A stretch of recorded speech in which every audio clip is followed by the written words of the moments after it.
maka apapun pergumulan hidupmu itu kecil di hadapan Tuhan. Amin. Mari kita buka Kisah Para Rasul. Kisah Para Rasul pasal yang ke-16 ayat 25 dan ayat 26. Kisah Para Rasul pasal 16 ayat 25 dan ayat 26. Saya mengajak kita bersama-sama kita membaca ayat-ayat ini. Kisah Para Rasul pasal 16 ayat 25 dan ayat 26. Tetapi kira-kira tengah malam Paulus dan Silas berdoa dan menyanyikan puji-pujian kepada Allah, dan orang-orang hukuman lain mendengarkan mereka.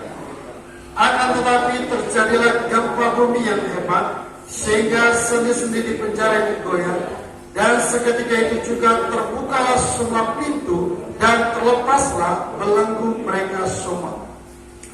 Coba kita lihat, kita perhatikan ayat 26. Ya. Apa yang terjadi? Apa yang dituliskan di dalam ayat 26 ini? Ada yang bisa jawab? Apa yang terjadi? Yang pertama apa? Gempa bumi. Kita di Kalimantan mungkin jarang atau belum pernah mengalami. Kami di Sulawesi sering, dulu waktu pelayanan di Sulawesi sering mengalami gempa bumi.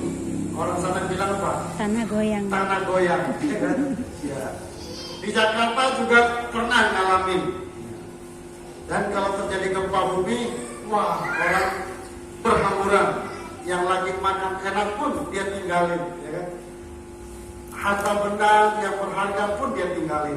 Supaya apa? Nyawanya bisa selamat. Kemudian setelah gempa bumi, apa lagi yang terjadi? Apa yang terjadi? Coba lihat di ayat 26. Sendi-sendi penjara goyah. Ya kan?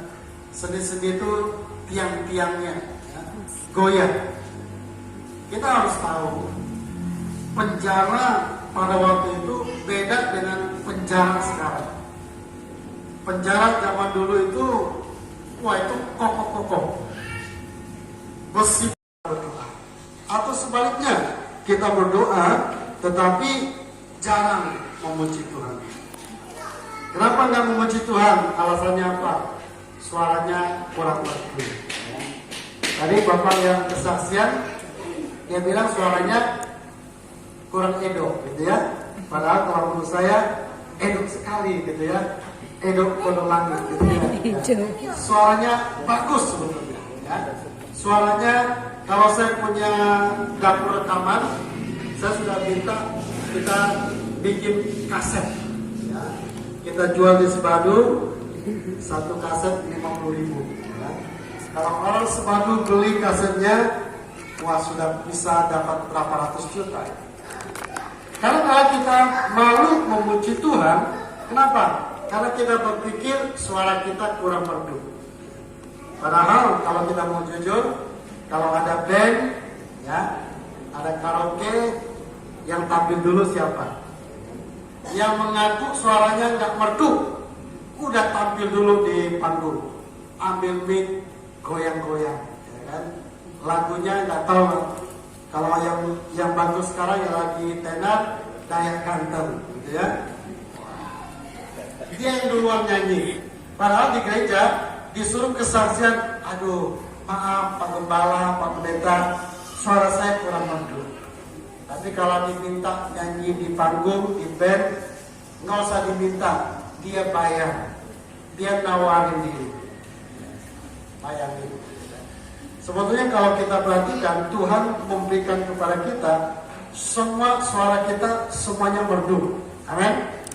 Kenapa? Karena kita dipersiapkan untuk ikut paduan suara di surga.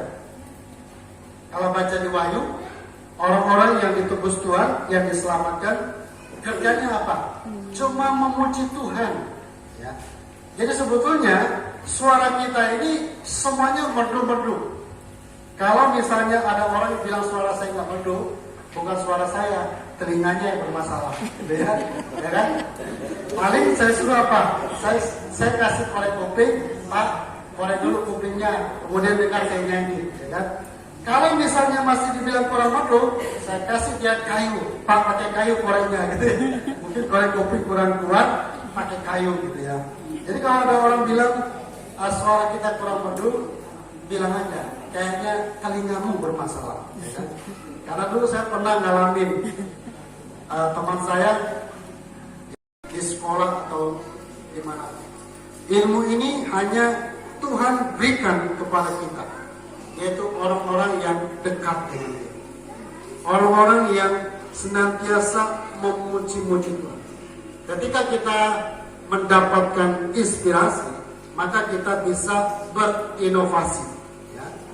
Inovasi itulah yang membuat kita bisa bertahan menghadapi tantangan. Semua kita mungkin pernah pakai HP Nokia, ya, pernah ya? Tahun 90-an sampai tahun berapa itu rata-rata semua orang pakai HP Nokia. Orang-orang Nokia mereka percaya diri. Mereka katakan bahwa sampai kapanpun perusahaan dia itu tidak akan tersaingi.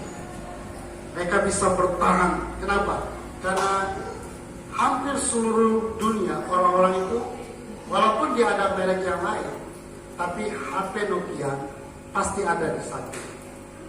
Tetapi apa yang terjadi tahun 2000-an, tahun persisnya saya lupa, perusahaannya mengalami kebangkrutan. Orang yang dulu pakai HP Nokia, mereka tinggalkan, mereka beralih ke HP yang lain.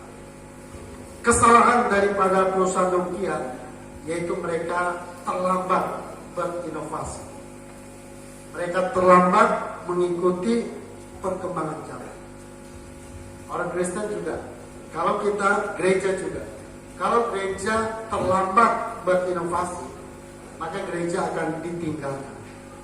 Pertama akan ditinggalkan anak-anak muda, dan lama-kelamaan akan ditinggalkan orang tua. Ya. Kenapa? Gereja tidak mau berinovasi. Saya melayani, sebelum ke tempat ini saya melayani di daerah Belitung. Itu kakaknya itu nggak sampai 10 jemaat kita. Gereja itu sudah 20 lebih tahun. Gereja itu mengalami krisis finansial. Di sini masih banyak persembahan. Kalau kita punya itu persembahan total sebulan itu ya nggak sampai 500.